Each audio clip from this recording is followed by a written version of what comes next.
What's up, interweb? RhyQuinn here, and welcome back to the Road to Playoffs interviews. Now, the 3 interviews that have been done so far were from the Hoenn Conference, so today we're going over to the Sinnoh Conference, and we're with the #1 from the Sinnoh Conference. I'm with the coach of the St. Louis Rampardos, aDrive. How you doing today, man? Yo, what is going on, YouTube? It's your boy Dan, aka aDrive, and I am doing very, very good, RhyQuinn. I want to thank you, man, before we get into anything else, and just thank you for taking the time, guys. Seriously, lots of props to a lot of the guys who work around the GBA who put in so much effort to make these awesome videos on the channel, and it's one of the things that definitely separates this league from some of the other ones. So I want to thank you personally for taking the time to interview me and the other coaches. I think it's really awesome, and I'm excited. So, Thank you, much appreciated. of course. But this interview isn't about me, so let's talk about you. So, first It things can first. be. I mean, if you want. First things first, congratulations on making the playoffs. Thank you, awesome. man. I'm very excited, especially considering going into the season, I definitely was not looked at as being a playoff contender, and last season I kind of struggled in my few matches in the GBA. So really, really cool to kind of get used to this format and be able to succeed. So definitely stoked on that. Yeah. And as you said, this is your first full season in the GBA, and as you said, no one really had you as one of the top guys. So at the start of the season, did you honestly think in your heart of hearts that you'd actually make the playoffs? I would say it was going to be really tough because I knew I was in a division against Shady, and I knew that my other counterparts were Cooper and John, so I'd have to beat out them for the wild card of my thought process. I mean, in my pre-games and in the earlier interviews, I said, I would be happy if I went 6-4, 7-3, that kind of thing. I consider myself to be a good battler, but this format is very, very different from that, and I've also expressed that my knowledge of battling is really limited to the lower tiers, so it has come into play, and it has been difficult and challenging and a big learning curve for me to learn some of the higher tier Pokemon like, Keldeos and things like that and what they actually do. Did I think I was going to be in the playoffs? I think deep down inside I did, but it was definitely, I wasn't guaranteed. At no point was I 100% yeah, I'm going to be in the playoffs. I kind of always took it 1 week at a time, and that was always my mindset. People would ask me, what am I going to do in 2 weeks against Shady? What am I going to do against John in 2 weeks? I'm like, guys, 1 week at a time. I'm still planning against Crimson right now. I'm still planning against Geo right now. Let me go 1 week at a time because I can't worry about my match week 7. I have to worry about my match, this week or whatever it is. So, Yeah, no, exactly. And I think I already know the answer to this one, considering you said you'd be happy with 6-4, 7-3 kind of thing. But are you happy with how you performed this season then, being 9-1?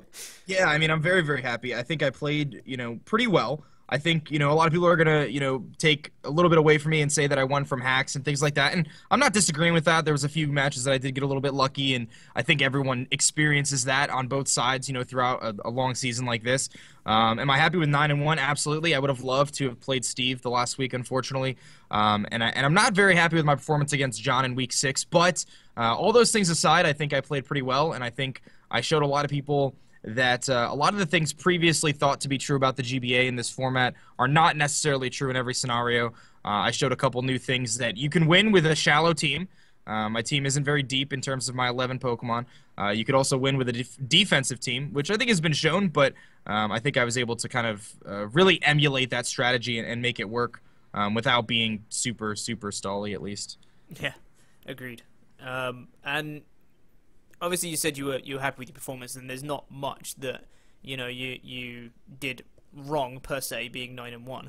But if you could have improved one thing about your season, whether it be some of the mons that you drafted or a certain performance or something, if it was one thing you could improve, if you could go back, what would it be? I would just say, and I think it's good that I've realized this now, but I think it's just about being more aggressive. I tend to be very, very cautious about my plays, very methodical, and I think towards the tail end of the season, I started to get a little bit more aggressive. I think it paid off. You don't notice it too much in differential or anything like that, but I just think that I was more confident towards the end of the season. I wish I had that confidence at the beginning of the season because I might not have had some of the issues I did have. I mean, I finished 9-1, so it's hard to nitpick that, but at the same time, I think staying aggressive and really using my defense is not a crutch, but as kind of a way for me to pivot between my offensive Pokemon is really the way I should be playing, and I think I'm learning, I'm learning.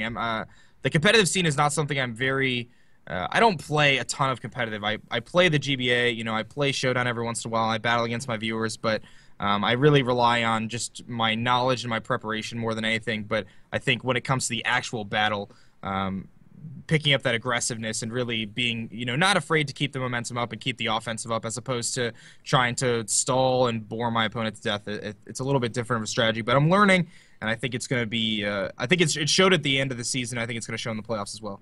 Yeah, exactly. Well, hopefully, yeah, that improvement that you wanna try and make. Hopefully, you can take that into the playoffs and help you in your playoff matches. Yes. But looking at your team overall, obviously, pretty much everyone had something to say about your team, whether it be positive or negative, throughout the entire season. But looking at your entire team, who do you think was your overachiever? Which one did you draft and you didn't think it would do too much, but it actually did a lot more than you thought it would? So that's actually kind of tough to say. I'm actually gonna there's kind of two answers to this, but I'm gonna pick the one that I think might be a little bit more surprising. The first thing that comes to mind is Nidoqueen, but I did expect it to be one of my biggest offensive threats. So I'm not gonna say Nidoqueen. I'm actually gonna say Mega Sableye, and the reason for that, I know it's my mega pick, and I know it's the cornerstone of my defensive core and all sorts of stuff. But Mega Sableye turned out to be more than I could have ever expected in this season and this league. Not only providing, some of the most offensive pressure I had on my team, picking up, tying my team for the most kills, but what it did, and what I've emphasized in I recently posted a stat video, is what Mega Sableye did just from a team preparation standpoint. I believe throughout my 9 weeks, Stealth Rocks were only set up once or twice against me, and I think that in itself is very impressive. My opponents didn't even try, and here's the other thing that's very impressive about Sableye, is I only bounced back 2 moves, I think, the whole season with Magic Bounce. So those 2 things alone, to me, are very impressive numbers, because the Pokemon is meant to bounce things back. That's what Magic Bounce does. But I didn't find myself doing that often because it was such a deterrent for my opponent, and it forces my opponent to really think twice before clicking Thunder Wave or clicking Will-O-Wisp or clicking Stealth Rocks, because it could put them in a very bad situation if they do so. So not even from sending it into the matches, just from a preparation standpoint, I think Mega Sableye stands out to me as being not only the MVP of the team, but a very impressive performer. It might not show too much in the stat column, picking up 8 kills, it's, towards the top, 15 of the league or whatever. But what it did, from just its ability and its ability to, knock off opponents' items, its ability to take down threats like Scissor, potentially burn other opponents and things like that. I mean, Mega Sableye, to me, having never used it prior to this season, really showed how good of a Pokemon it is, despite its, low HP stat and things like that, and the forcing of us to use the Prankster on the first turn, that kind of stuff. It very much so impressed me, and I wouldn't be surprised if next season it gets drafted a lot earlier than it did this season. So, absolutely, and I think as well, building from that, I think it was the way you used it as well, because quite often you actually led with it, making sure you get that, Mega off early, ensuring they can't get up, Stealth Rock's first turn or anything like that, and it was just, yeah, as you said, a huge deterrent for them to just not click a status move. And it's like, I can't do it against that Mega Sableye. So yeah, I 100% agree with you on that one. That was a really great draft, I think, that many people didn't actually expect to do as well as it did. Conversely then, who do you think on your team was your underachiever? Who didn't do as much as you wanted it to? So I mean, the first answer to that is Slurpuff, which never even saw a match. But I can't hate on Slurpuff. So I kind of have two answers to that, because I think I had 2 Pokemon on my team that didn't do what I thought they were going to do. One of those is Terrakion. Obviously, I didn't use Terrakion for like the first 4 or 5 weeks, I believe. I think the first week I brought it was actually week 5 against Tup, if I'm not mistaken. I believe that's correct. Yeah, I brought it against Tup, and out of the 6 matches or 4 or 5 matches that I played, I think I only actually sent it in 3 times. So I would say it underachieved, and I think people actually anticipated for it to not do very well, despite being my first overall pick. I didn't really use it to its full potential in some ways. In other ways, I did, because my opponent was forced to prepare for it, but I didn't even bring it most of the time.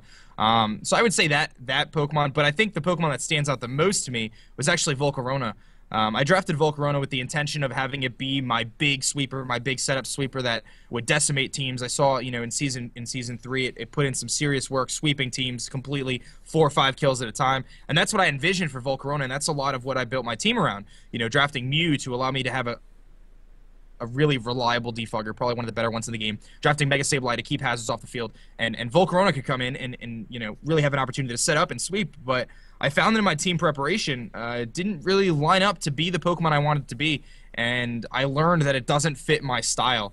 I'm not someone who likes to set up and sweep. To me, it's too risky. I don't like setting up, because I feel like you're just basically begging your opponent to set in a counter and completely stop your sweep, or you're waiting for a crit to happen or something bad to go wrong when you set up and sweep. And you'll notice, I think through every single one of my games, not one time did I set up and sweep. My playstyle fits more of a, let's use this to counter this Pokemon, this to counter this Pokemon. I'll use my defensive pivots like Rotom to kind of switch me around and get better matchups for me, force my opponent to switch out, force them to take Stealth Rocks damage, things like that, and knock off their items and whittle them down, and eventually come in with something that can hit pretty hard, that has good coverage, as opposed to clicking Quiver Dance twice and then firing off Fire Dances or whatever it may be. So I was partially disappointed in Volcarona this season for, one, I didn't really bring it very often, and when I did bring it didn't do a whole lot. But, I guess at the end of the day, it really is because it doesn't fit my style. And I learned that by drafting it. I learned that, when I'm looking at team matchups and I don't want to bring this amazingly good threat, then I'm not going to bring it. It's too frail from the physically defensive side for me, and I didn't like the matchups. I guess I would say Volcarona was probably the biggest disappointment. I looked for it to do big things, but unfortunately it didn't work out. No, absolutely. Yet. We still have the playoffs. Still have a couple of matches left. But absolutely. Like, it's not a knock on Volcarona. Volcarona is still a great mon. It just doesn't fit everyone. That's how it is. Yeah. So looking at all your matches, then obviously you were 9-1, and there could be a very obvious answer for this one. But let's see if there's a different one. Which match do you think was your biggest challenge in your view? Obviously, there's the obvious one, which is the one you lost. But what about any of the other matches? Were any of them like a huge challenge for you to try and like overcome? I would say very, very easily. I mean, obviously, like you mentioned, losing to John, that was the biggest challenge. John's team just has, significant wall breakers, and that really didn't bode well for me. And I did some funky stuff in my planning, and it didn't work out. I kind of went into that game, and I don't want to take anything away from John because that's not my intention here. But I kind of went into that game, I was 5-0. I was like, you know what, let's be a little bit funky here. Let's play a little bit risky. And you could even hear it in my live commentary. I said, this Sylveon probably has Psyshock, but let's just stay in anyway. Maybe he'll overpredict and I can get this infestation off. Kind of random, but I would say the game that for me was the turning point, was the biggest challenge going into it, and the game I was anticipating the most was my rematch against Shady, Week 7. The reason for that is, Shady had lost mostly due to hacks against me in Week 2. It was a very, very, big match for us because we're division rivals going for the playoff spot. Winning that match essentially locked down my playoff position and pretty much locked down the division for me. And I wanted that first round bye because getting in the top 4 sounds a lot better than getting in the top 6 regardless. So that Week 7 match against Shady was huge. And my planning, based off of Old Man Tup's planning the week prior, trying to use Sunny Day Heatran, I decided to take a huge risk, and my planning really paid off, running Fire Punch on Sableye and really focusing my strategy around Vileplume, a Pokemon that people expected to be defensive for me. Rather, I switched it up and ran offensive, and things worked out. I mean, that match was, in my opinion, the pinnacle of my planning abilities. I really, really planned on that match. I studied his Shady's playstyle. I studied his Pokemon. I damage calced to oblivion, and really anticipated as best I could for those matchups, including the Sableye against Azelf on the first turn. Obviously things like Mew being prepared to set up the Sunny Day and take a knockoff and get that Sunny Day up right away, and then anything, Vileplume coming in with the Expert Belt, having just enough speed to outspeed that Azelf if it's max speed, things like that. I mean, I really, really prepped a lot for that match. That was definitely the match that I was fearing the most and anticipating the most, because it had the biggest implications, I think, at that point in the season. And I think that was a really big turning point for not only the team as a whole in terms of my aggressiveness, my aggression, but it was a bounce-back week from losing to John, which is very important, I think. And I think it showed a lot of people that, my team is not a joke. I can win without hacks. I can win without luck. And I can win without relying on, Chansey and Sableye just kind of sponging hits. I can bring some offensive power, and I can be creative with my sets. But I think the term you guys like to use is safely innovative. I can do that. So I think it was a huge week for a number of different reasons, and it really changed the season and at least my confidence, I think, going into future weeks in the GBA. So definitely a good match for me. Yeah, absolutely. That's a fantastic answer. That was actually the one I was thinking you were probably going to say. If it wasn't the match against the Pelipper's, I was thinking you might say your rematch against Mankeys. So looking at, again, all your matches, though, there are, I believe it's 4 teams that you haven't played at all yet, 3 of which are in the playoffs, all of whom from the Hoenn Conference. Cincinnati Loudreds, Winnipeg Aquajets, and the Real Marille. You also haven't played the Reggie Rockies, I believe, but they're not in the playoffs. But out of all the teams that you have played, who would you like to play again? Whether it be from like a fun standpoint, or you just think it would be another great match, or something like that. Who would you like to play again?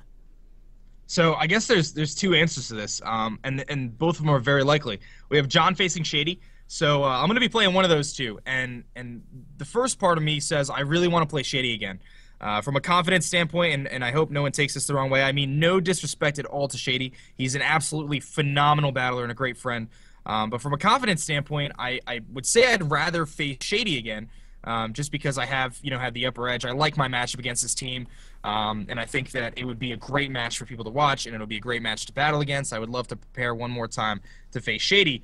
The other side of that coin is I want to play John again, because I feel like I didn't play my best against John. I feel like there was a couple weeks where I didn't play my best and I was able to squeak out a win.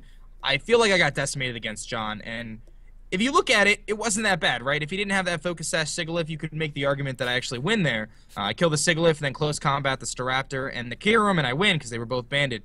But I feel like with a little bit more preparation and a little bit more confidence going up against John, I could give it a lot better matchup than I did, and I could show that I can compete with someone like John, who maybe didn't have the best record this season, but I look at him as being one of the top battlers in the GBA, and it would be great to have another chance to beat him. I don't know if I would... say I face Shady and then I face Miguel and somehow I come out on top and win the whole thing. I don't know if I'll consider the season complete if I didn't get to play John again and prove that I could beat John too. So I think that ultimately either one of those two matches would be phenomenal. Who do I want to face more? I'm not sure. I think part of me wants to face Shady for the reasons I mentioned. Part of me wants to face John because I feel like I have something to prove. Not necessarily to the people watching, but to myself. He's got a very, very tough team that really matches up well against mine. But in order to be the best in the GBA, you have to be able to beat that. And I think I want to prove that that's a possibility, especially with what I consider to be the odds stacked against me from his team. His team is very, very good. It is very, very good. It is incredible. And it does match up very well against yours, but I definitely would like to see another rematch of that. But as you said, enough of looking back at the season. We'll look to the playoffs now. As you said, your first match, as you have the first round bye, it's going to be against the winner of Pokemon and Shady Penguin. If you manage to defeat whoever you're playing, you're going to be obviously going straight to the final match against anyone of the Cincinnati Loudreds, Winnipeg Aquajets, or the Real Marille, none of whom you've played yet. So out of those three, who would you like to play the most in the final if you manage to get there? Well, no disrespect to Hank or Andrew Mulvone. Big fans of both of them. I think it'd actually be a lot of fun to play Mulvone and Hank too.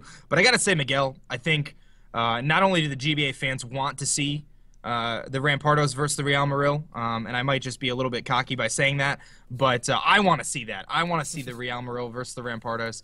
I talked to Miguel about doing a little scrimmage battle, and we decided not to do that for preparation purposes, and I think we both think that we both have a good shot to be at the finals. So I would definitely say I'd love to face Miguel. I look at Miguel as being the top battler in the format. And again, I don't mean any disrespect to anyone else. The GBA is filled with very, very, very good battlers.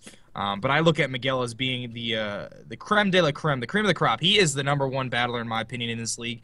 And it's unfortunate I didn't get to face him yet. But my hope is that the season will all align and the stars will align and we'll be able to face in the finals for one last battle to show who is the Season 4 GBA champion. And I think that's, again, similar to John. It's a very, very challenging matchup for me on paper, especially looking at his team. I mean, he's got one Pokemon that happens to perfectly match up against my defensive core. So if I do end up facing Miguel, we're going to have to be a little bit creative and a little bit funky, but I'm not afraid to do that. So I'm very excited to hopefully have that opportunity. And I think if things don't work out and I don't make the finals, or Miguel doesn't make the finals, or whatever it may be, I think it'd be very interesting for Miguel and I to face just one time after the season either way, just to see how it would go. I'll definitely have to hit him up after we see how things play out, because I think that would be a phenomenal matchup, and I think it'd be nice for me personally to test this team to the limits, really. And again, I don't mean any disrespect. I have the highest amount of respect for everyone in the league. Such great battlers and such great people, which is almost, in my opinion, more important. But I think facing Miguel would definitely be a great way to wrap up this season, win or lose. Yeah, I think you were right with that one, saying a lot of people want to see that showdown. it would be a great match, either whatever happens. So yeah, I agree with that idea of if either one of you doesn't make the finals, I would very much like to see the match afterwards, anyways, just in case.